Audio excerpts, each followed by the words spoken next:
ڕێگریکردن لە ویلایەتی دووەمی سوودانی هێزە نارەکان کۆ دەکاتەوە.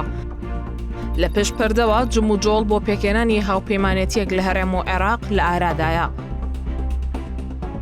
سوودانی لە ڕێگەی ڕاکێشانی کارتی موچەوە جم و جوڵی پێچەوانە دەست پێ دەکات. سەرەڕای نادڵنیایی لە ئەنجامدانی هەڵبژاردنی پەرلەمانی عێراق بە هۆکاری گرژیان ناوچەی و جیهانیەکان نەخشەی هاوپەیمانیە چاوەڕوانکراوەکان لە ناو بازنە سیاسەکانی بەغداد و هەرێمی کوردستاندا دەسوڕێتەوە. لە ناویاندا هاوپەیمانەتێکی بەهێز بۆ بەرەنگاربوونەوەی خولی دووەمی سوودانی. کەمتر لە 2 مانگی ماوە بۆ هەڵبژاردنی پەرلەمان چوارچێوەی هەمانگی شیعە دابەشبووە بەسەر 12 لیستدا.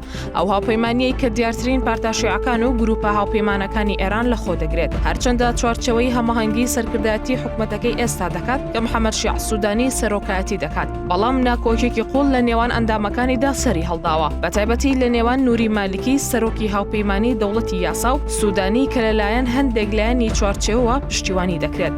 سەرچاوە ئاگادارەکان باز لە هەوڵەکان دەکەن بۆ پێکێنانی هاوپەیمانیەک کە بە هاوپەیمانی بەهێزەکان ناسراوە کە پارتی دیموکراتی کوردستان هاوپەیمانەتی دەوڵەتی یاسا و هاوپەیمانی عەزمی سوننا بە سەرۆکایەتی موسەنا سامەڕایی لەخۆ بگرێت، ئەوەش بەپێی ڕۆژنامەی شەرق ئەوسات.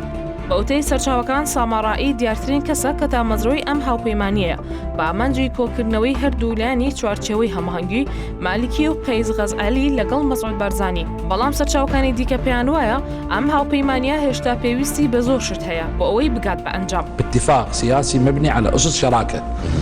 سەرچاوەکان ئاماژە بۆ دەکەن پاڵنەرەکانی سامەڕایی بۆ دروستکردنی هاوپەیمانیەکە بریتیە لە لاوازکردنی نەیارەکانی لەناو هێزە سیاسە سوننەکاندا. دیارترینیان محەممەد حەلبوسی سەرۆکی لە کارلادراوی پەرلەمان و جێگیرکردنی خۆی وەک نوێنەری پێکهاتەی سوننا.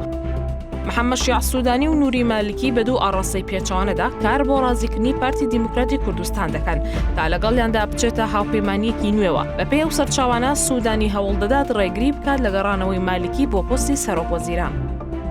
سەرچاوەکان باز لەوە دەکەن خەزعەلی گرنگی بە هاوپەیمانیە پێشنیارکراوەکان دەدات، ئەمەش بۆی دوودڵی لە پاڵپشتیکردنی سوودانی بۆ خولی دووەم. ئەمە جگەلەوەی پەیوەندێکی باشی لەگەڵ سامەڕاییدا هەیە کە لەناو دیمەنی سوننەدا لە حەلبوسی نزیکترە لێی. هەروەها سەرچاوەکان ئاماژە بە ئەگەری ئەوە دەکەن کە محەممەد شیع سوودانی ڕەنگە پرسی موچەی فەرمانبەرانی هەرێمی کوردستان و پرسەکانی دیکەی دارایی بەکاربێنێت بۆ ئەوەی بارزانی ڕازی بکات لە ئایندەیەکی نزیکدا هاوپەیمانی لەگەڵیدا دروست بکات.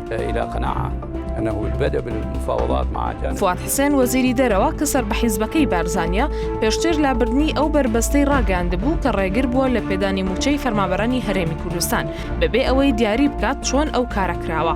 سەرچاوەکان دەڵێن هاوپەیمانی بەهێزەکان خواستی ئەو کەسانەیە کە دەیانەوێت ڕێگری لە خولی دووەمی سەرۆکایەتی سوودانی بکەن. بەڵام ئاماژە بۆ دەکات ئەوەی کە ڕەنگە ڕێگری لە دروستبوونی بکات بڕیاری کۆتایی بارزانیە سەبارەت بە هاوپەیمانی داهاتووی لە بەغداد. يتعاملوا مع القضية الكردية للأسف الشديد أقول هذه بمرارة. کیفاح محمود ڕاوێژکاری ڕاگەاندنی مەسعود بارزانی سەرۆکی پارتی دیموکراتی کوردستان دان بەوە دادەنێت کە پێشبینیکردنی ئەو هاوپەیمانیە ئەگەریانەی کە لە نێوان پارتی دیموکراتی کوردستان و هێزە شیعەکان یان سوننەکانی دیکەدا باس دەکرێت سەختە. محمود جەختی لە گرنگی سەنگی هەڵبژاردن لە دیاریکردنی شێوەی هاوپەیمانیەکانی داهاتوودا کردەوە.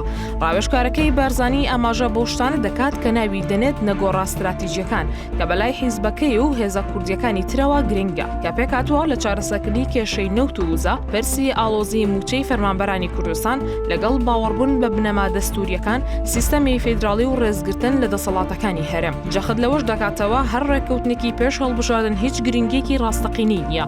بۆ بەڵگەیەی پێشتر دەیان ڕێککەوتن لەگەڵ هێزە سیاسەکان لە بەغداد واژۆ کراوە، بەڵام جێبەجێ نەکراون.